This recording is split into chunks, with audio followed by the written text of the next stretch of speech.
Hi everybody, Michelle McClunan, astrologer and life navigator, and I'm bringing you a forecast for the upcoming full moon in Aries on the 6th or 7th of October.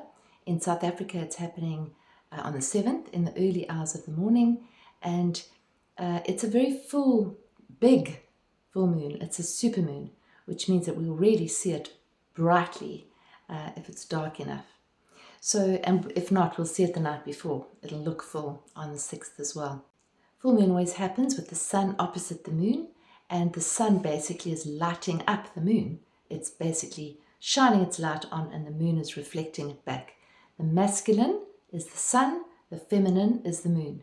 Same applies in a personal chart. So a lot of people only know their sun sign, but you really need to look at your moon as well, apart from everything else in the chart, because the moon gives a whole nother interpretation of a birth chart reading. So that's what we're looking at. Whenever we look at a full moon and we look at a new moon, we're looking at the relationship between the sun and the moon. And this full moon in Aries is very much about relationship. So on the one side, we have the sun, as I said, the masculine. On the other side, we have the feminine. That in itself is a relationship. So all full moons have a polarity effect. This one, though, more so than others, simply because the ruler of Aries, which is where the moon is Mars. Mars is the masculine planet. The ruler of Libra is Venus. And the energies are very different. Aries and Libra are both cardinal energies. Cardinal energies meaning pioneering energy, initiative, getting things going. That's what cardinal signs do. They generally initiate and move things forward.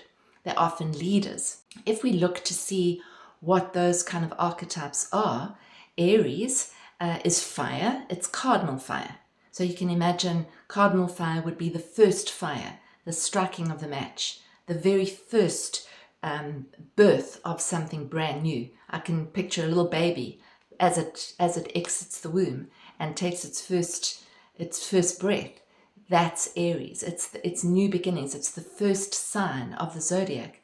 So when anything is in the sign of Aries, it's a new cycle because it's starting at Aries and then it ends in Pisces. So Aries is always about new beginnings. It's an energy of boldness.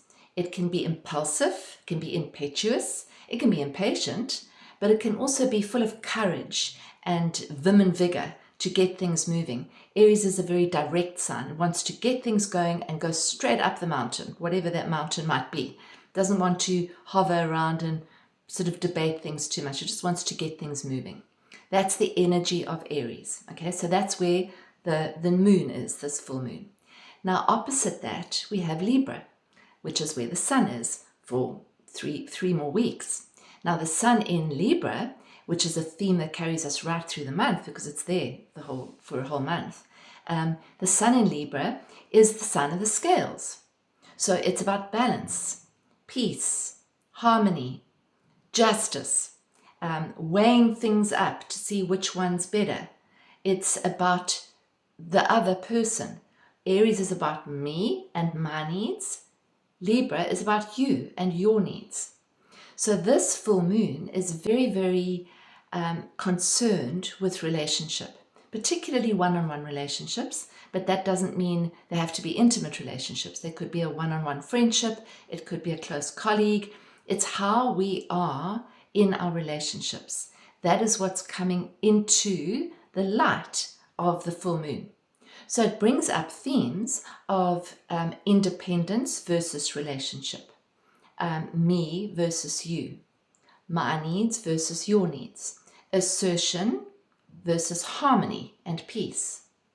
And what it will ask us to look at is to say, are we in cooperation with our own needs as well as those of the other, of the significant other? It's the energy of this is who I am, this is what I want, what do you need? What is the other need? Am I giving too much? Am I giving too little? Am I silencing myself to keep the peace, or am I speaking my truth?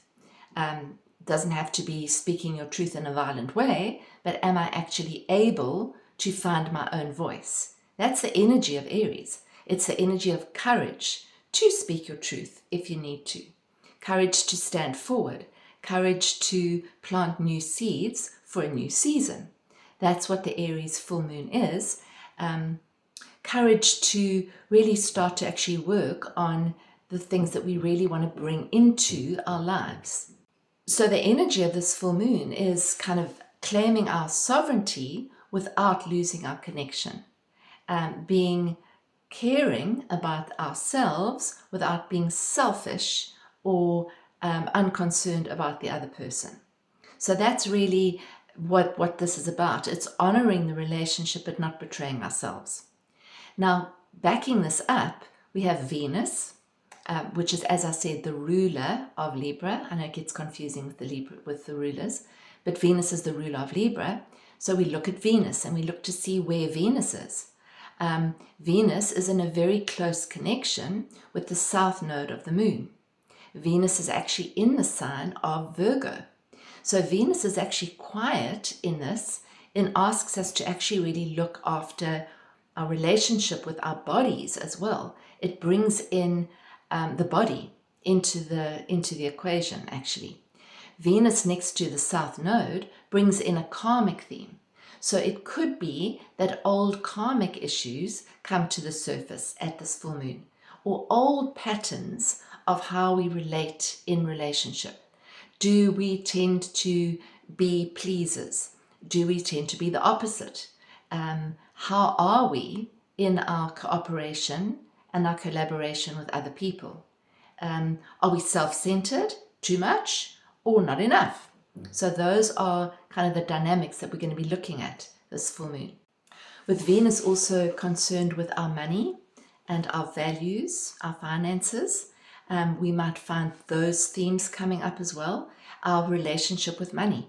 What's it like? Do I look after my money? Do I take care of money? Or do I not want to talk about or think about money? There could be unfinished business in love or money or issues concerning value. Am I taking time for the things that I really value? There could be themes around, am I being too much of a fixer or a helper in a relationship? Am I settling instead of standing in my own truth?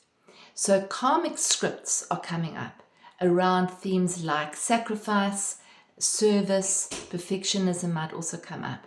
Am I trying to be too perfect? Am I too critical? Themes of criticism can come up as well with this.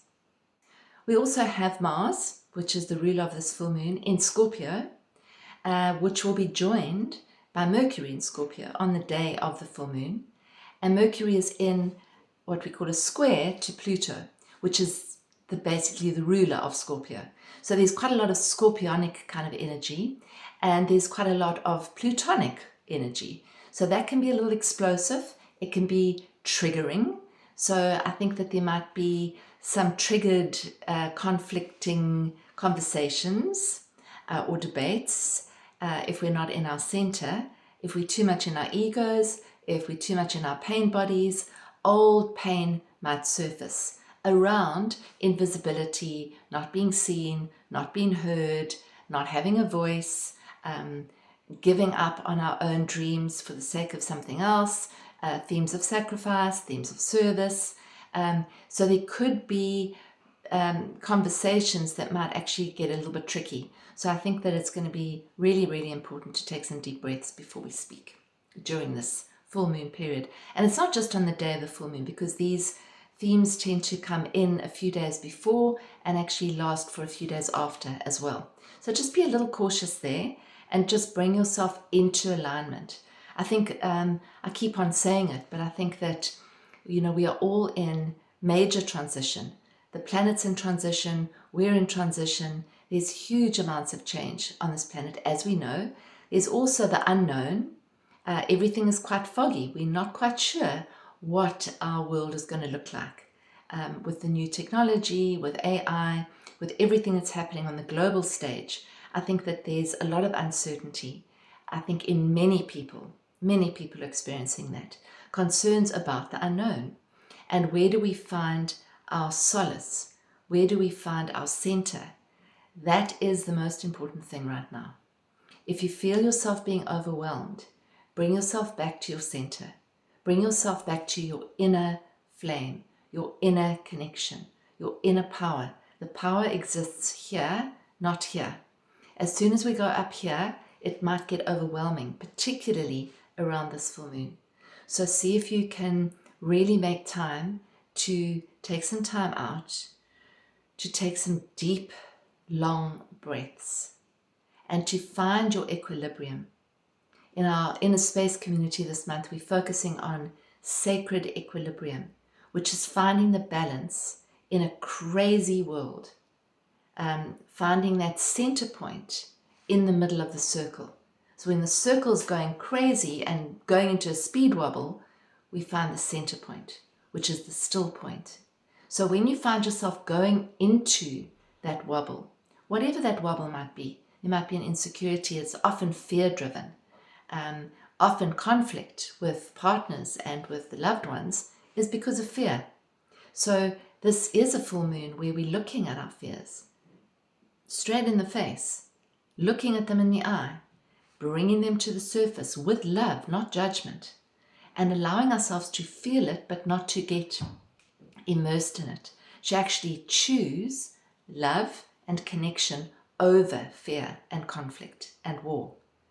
Imagine if the world could be like that. We wouldn't have any wars if everyone took accountability for themselves and stopped projecting it out onto everybody else. So our job right now is to take accountability for our own connection, for our own happiness or unhappiness, for our own frustration, and not project it out. So it really is a full moon where we are learning how to balance these dynamics without losing ourselves, but just stand in our truth if we need to, without giving ourselves away. Be in relationship, cooperate in relationship, be loving, be kind, and also be loving and kind to yourself. To yourself. Love yourself. That's Aries. Aries says, do I love myself enough? If I loved myself enough, what would I do? How would I behave?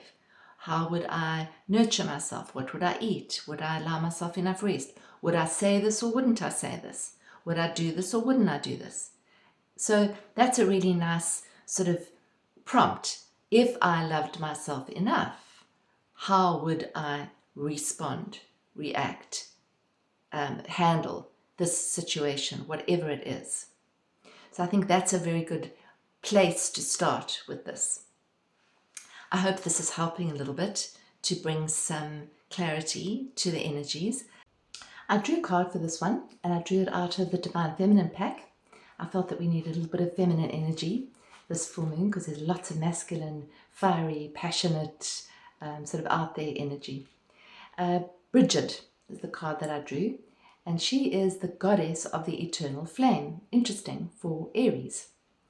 I am an eternal flame, and each day my light grows brighter. Bridget represents the essence of an inner dawn and the healing that comes from knowing that the best is yet to come. So she's a goddess of pre-Christian Ireland. She's associated with poetry, with all things elevated, states of being, high-rising flames, lofty dimensions, and elevated wisdom. She is said to have created the whistle for calling out from one person to another while walking through the night, which lifts the wanderer from its levity and reminds her that she's not alone. So when your soul selects this card, there's that moment when you're making your way through the dark, and suddenly, after what feels like days or months or even years, a ray of light comes through to you. A lightning happens. Each step isn't quite as hard to make as the one before, and you feel a great shift begin, as if you're now headed towards something new, something even brighter. Bridget is the essence of the first flame, that first ray of light. Bridget reminds us that the darkness never lasts. And remember that darkness can only exist without light. As soon as you turn a light on, the darkness disappears. Bridget's eternal flame represents the truth that the light never leaves us and can never be extinguished. because it's who we are. It's inside us. It simply gets obscured or blocked. She reminds us that every day is actually filled with light. There are many days and times in our lives when we endure thick cloud cover, when that flame that exists within us can feel blocked by pain or confusion.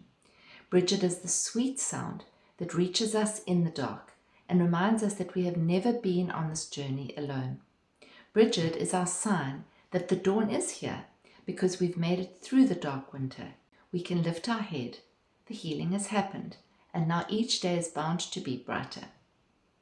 And the soul voice meditation is what allows me to feel light more often every day. I am an eternal flame, and each day my light grows brighter.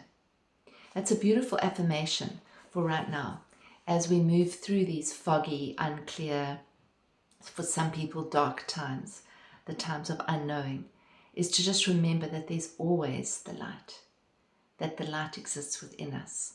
It exists right here, and to return to that when things get overwhelming and things seem dark is just to remember that you are never ever alone, and there is a light and it is guiding you forward, and to affirm that on a daily basis, particularly when things are cloudy. I hope this has helped. If you like this and it resonated with you, please would you subscribe if you haven't already. That really does help to get the message out and for the algorithm or whatever it is to show the video to more people. Comment, please let me know how you're feeling this energy, and if you really like it, share it with other people so we can get it through to more people. If you would like a reading to see how the big planetary alignments are playing out, you're welcome to contact me. My details are below, and we can either do a birth chart reading or we can look at the updates in terms of the current alignments that are actually working with your chart. Thanks for listening. Take care and lots of love.